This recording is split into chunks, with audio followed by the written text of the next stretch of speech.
Hey Hooping World, it's Hannah, and welcome back to my YouTube channel. This is actually the very first video I am filming on my own, by myself, with my new equipment, my microphone, my lights, as a resurrected Renaissance YouTuber. This may not be the first video you're watching, but it is the first video that I'm filming, and I'm pretty excited to be back, especially because I already tried to film this video earlier today.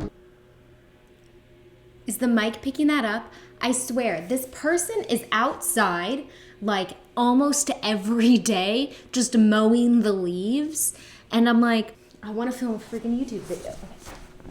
That's what I'm learning a lot with trying to come back to YouTube and come back to making videos, is that a lot of times there are like weird little glitches or issues that I just didn't anticipate happening. Generally speaking, that's how video production tends to work, is you're just like, this weird thing has come up, how do I deal with it? I did actually try to film this video earlier today, this afternoon, before I had a little performance, which is why I have my stage makeup on. But what we're gonna do, and this is what I did earlier, we're gonna tape up my hula hoops. So I have a bunch of gold hula hoops. They're beautiful. They're actually from Mood Hoops, if you're interested. Not sponsored, this is just where I bought them from. And I love the gold hula hoops, and I have now been using these gold hula hoops for maybe a year. So I feel like I'm ready for a change, and the change will be red. So I have two colors of red. I have like this sort of, it's not matte, it's just like less prismy.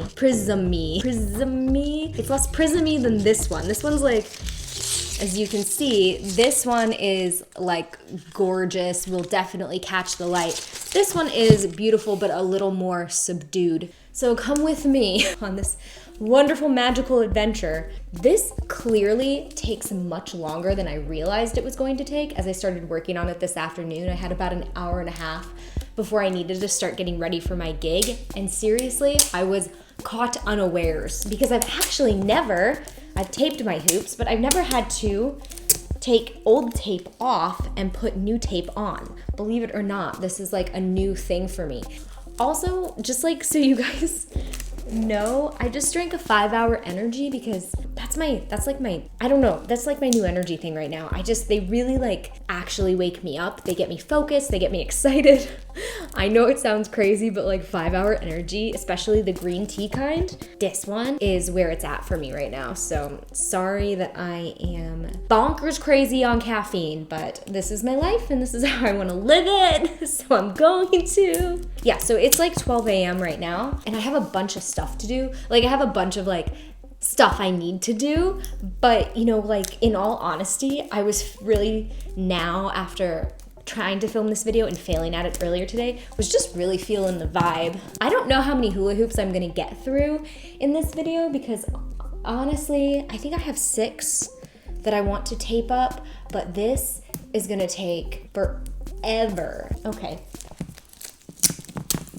I'm gonna like speed forward this part now, and you can just like enjoy how this looks in sped up form. Okay, I'm doing it. I also feel like this could be like ASMR. Like just listen. Hey Hooping World, how are you? I don't know why gold tape stuck in my brain so much, but it just, for me, it just screamed utter hula hoop class. I mean, it just seemed like the prettiest, most classic thing you could have. So when I first put this gold tape on here, I was just ecstatic. I felt like the hula hooper I had always wanted to be. That's the magic of just a little bit of gold tape. Oh my god, I did it!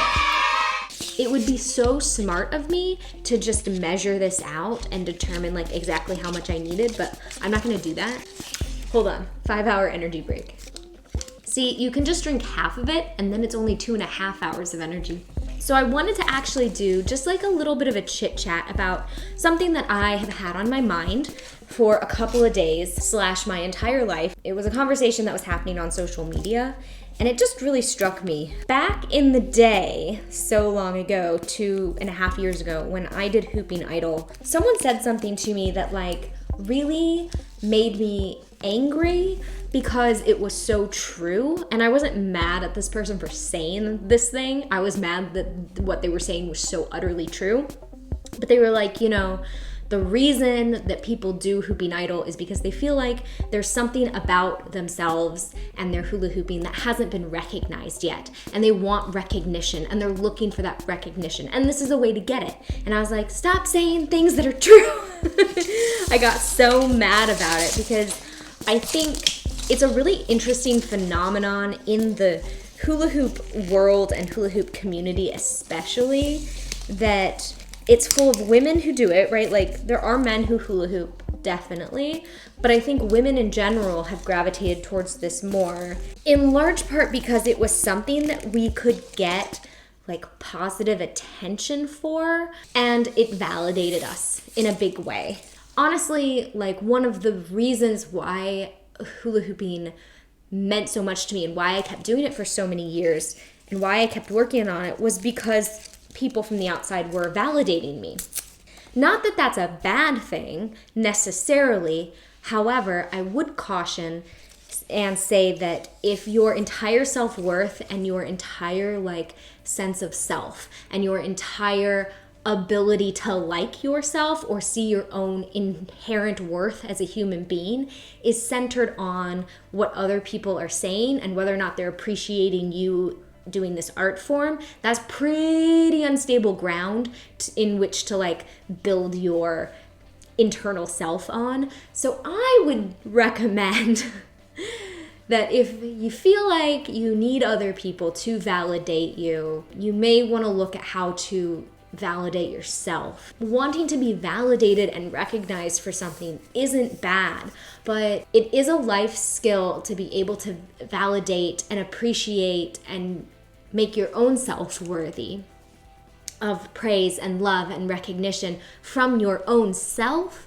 And that was like a thing that took me years to learn, and it's an ongoing process, and it's an ongoing process for a lot of people, no doubt. But I do think it's like a worthwhile topic to bring up, that a lot of people get into hula hooping and then stick with hula hooping because for the first time in their lives, people around them were recognizing them for being good at something. And then, of course, you know, social media comes into play with all of that.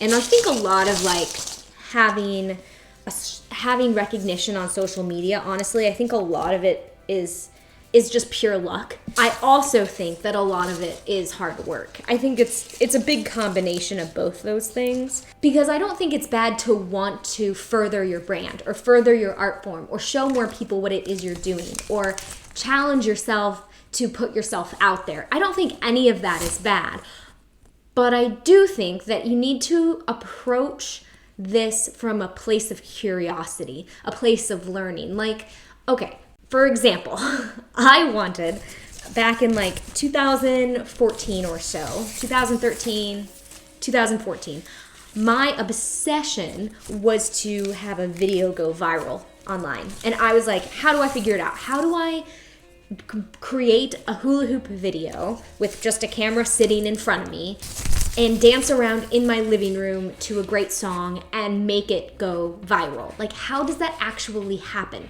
How is it possible to do? So I kind of approached it from this like standpoint of curiosity, of like, okay, I want to learn how to do this thing. And that led me into marketing, because basically creating a viral video is essentially all about marketing. I also think it's very, very difficult to create a one-off viral video.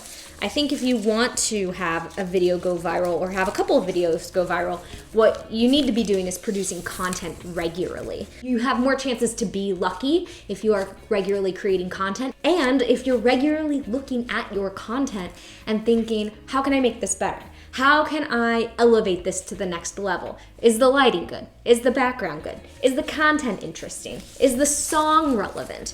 Are my hoop skills good? Like, is this actually something that people want to watch? Is this something that hula hoopers will appreciate, or is this something that the wider world will appreciate? I think there's a lot of examples of hula hoopers who have been really enormously successful with their social media presence because they appeal not just to hula hoopers, but also to like the whole world in general. You know what I mean? This video probably does not appeal to the whole world in general. This video is really just for hula hoopers. But if you don't hula hoop and you're watching this video, welcome. I don't know why you're here, but have at it. And another thing, you know, I guess like, if you feel like you aren't getting the recognition you deserve or your videos aren't getting the reach that you want them to get or expect them to get, the only thing that you can do is to keep making content. I mean, you could stop hula hooping, you could just like give up, but literally your only choice is to continue to make content. And each time you do, think about how you can make it better, how it's appealing to your audience. So if you're looking for inspiration on how to possibly like actually go about building something like that, find people who inspire you. Find people who are doing the thing that you want to be doing. She says as she saunters back to YouTube after a 2.5 year hiatus. While everybody else's YouTubes are popping off, she comes back like with all this advice about how to make content. Yes, Hannah, the one who doesn't make any YouTube content for 2.5 years, tell us your ways about how to make YouTube content, please. What have I done? What have I done? Is this the right way to do this? I know I'm probably not the best person to give like advice on this because I myself have been taking a pretty substantial break from making the kinds of content that I want to make. But I do think that you have to approach creating viral videos or creating videos that get a lot of views or building up your social media presence. You have to take a look at it from a curious standpoint and also a long-term standpoint. Like, it doesn't happen overnight. I mean, if you're really lucky, you'll get a video that goes viral overnight, but the odds of that are not necessarily in your favor. However, if you're consistently creating interesting content that people want to watch, even if it doesn't become viral, then when you do someday have a video that pops off because you've been consistently making content and consistently creating those opportunities for yourself, then perhaps it will all then add up and then you'll get more views on everything else that's already online as well. That can happen too. You just have to keep experimenting. Lord knows I have some ridiculous videos on this channel. I have even had to tell myself that in this like rebirth of my YouTube channel, if you will. I have had to come back to it and kind of reframe it for myself as like, you know, this is gonna be a process. This is not gonna look perfect right away. It's not gonna be the aesthetic that you dream of. It's not gonna be Matt Vivalia like overnight. It's not gonna be Sorel More in a day, okay? It's gonna be a process. It's going to take time. But the only way you ever truly get your abilities to match your vision is by doing all of the work in between. Because typically your abilities are down here, but if you work in the arts, your vision's probably up here. So you gotta do the work to get yourself up here. Except it's not gonna look like this. The line's probably gonna look more like this as you slowly climb your way up to your vision. But that is some advice from Ira Glass, and it's genuinely some of my favorite advice in the whole world. And I remember when I first heard it, it was super overwhelming to me. Like the idea that I had to do a ton of work to close that gap was both inspiring but also terrifying. I am wasting so much tape doing this right now. I'm gonna try and fix it. But if you have to make a ton of content and do a ton of work to close the gap, then why did you stop doing YouTube for 2.5 years? Great question. Well, so I made another video on this, so I will definitely address this whole thing as to why I quit making YouTube videos for 2.5 years and why I'm trying to come back to it now in a wholly different, like totally reinvented, reinvigorated way, in a way that I've always dreamed of and always wanted to do, but had trouble actually fulfilling that vision. In part because my abilities with video production were a lot lower than what I wanted them to be. And again, if I had just been willing to do the work, I would have eventually met my vision on this channel. But instead, I kind of took a step back from the channel so that I could learn more about video production in other ways. Oh my God, I'm not even halfway done. All right, what else do I want to chit chat about?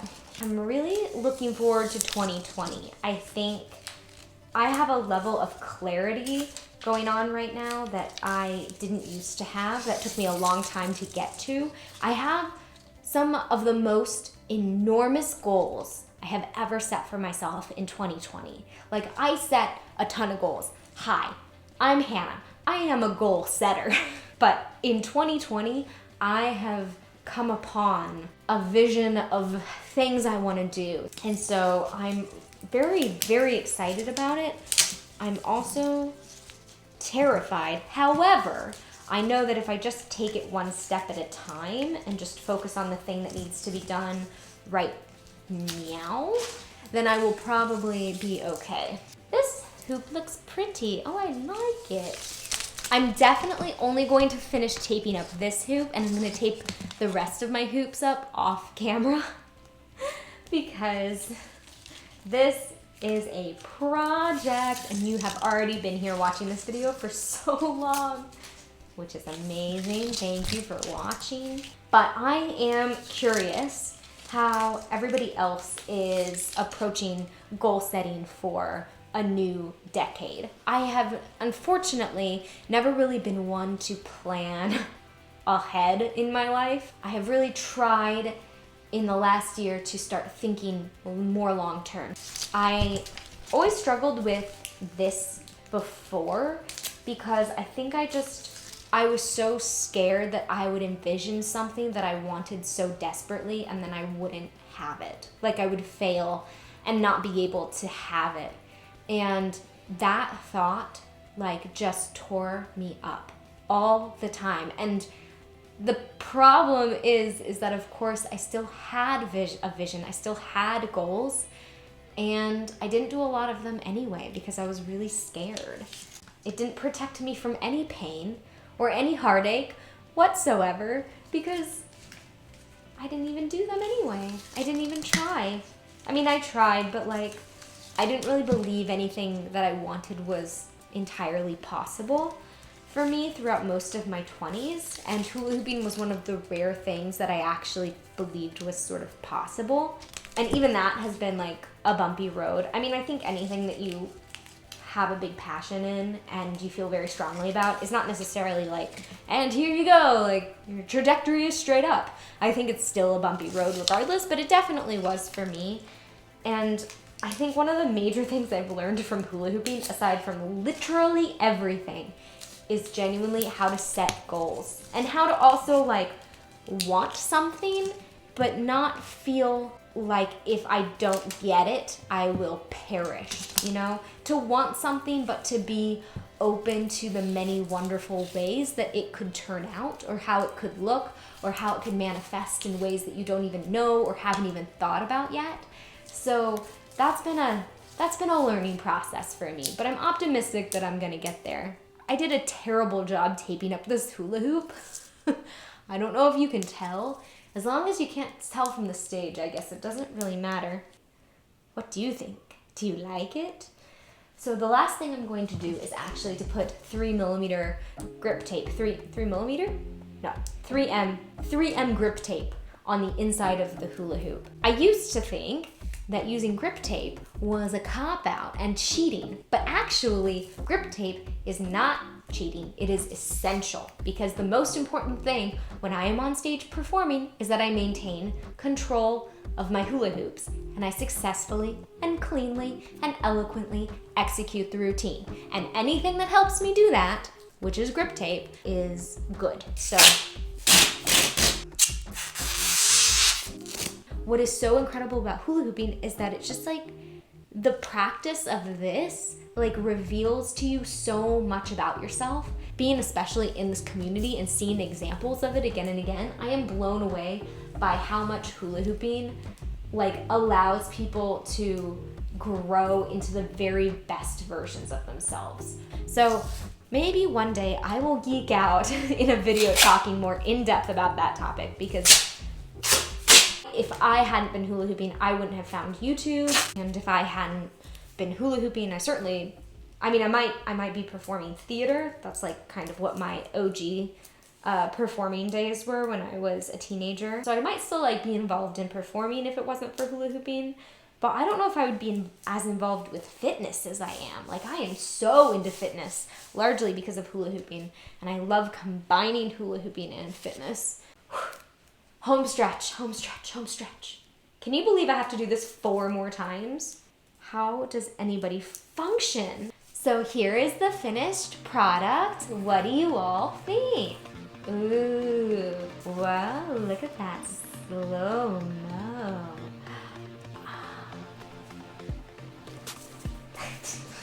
So that's it, that's all I've got for today. Thanks for chilling with me and chatting about some random hula hoop topics I felt like chatting about, and for helping me get through taping up this very tedious hula hoop.